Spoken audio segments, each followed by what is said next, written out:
Hi guys, kain tayo. Breakfast, ito chicken wings ulit. My favorite chicken wings. Favorite ko yan. And meron tayong vegetables. Ayan.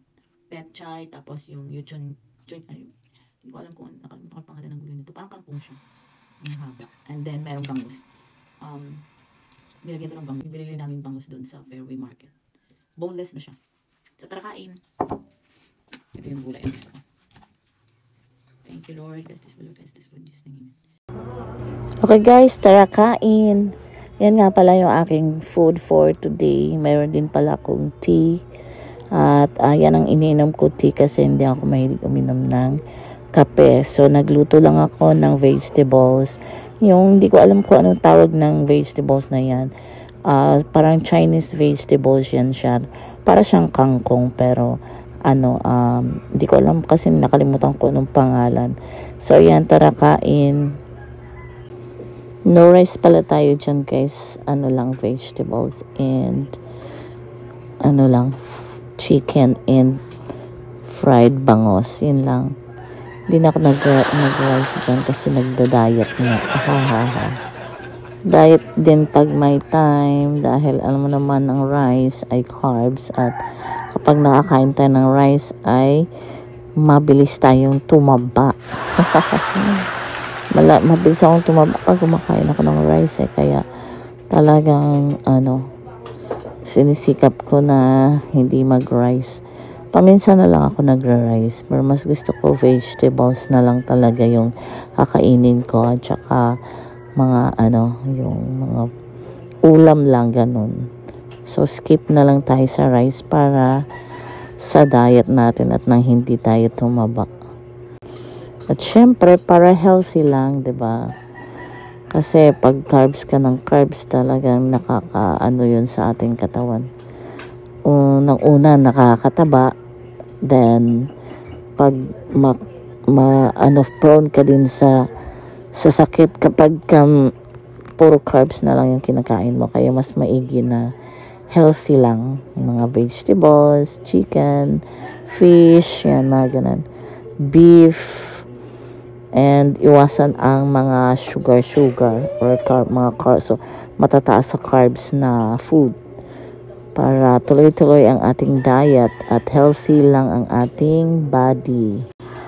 At syempre, para tuloy-tuloy ang ating diet at tayo ay pumayat na. Kasi nagiging doble na yung leeg ko at saka yung pisngi ko.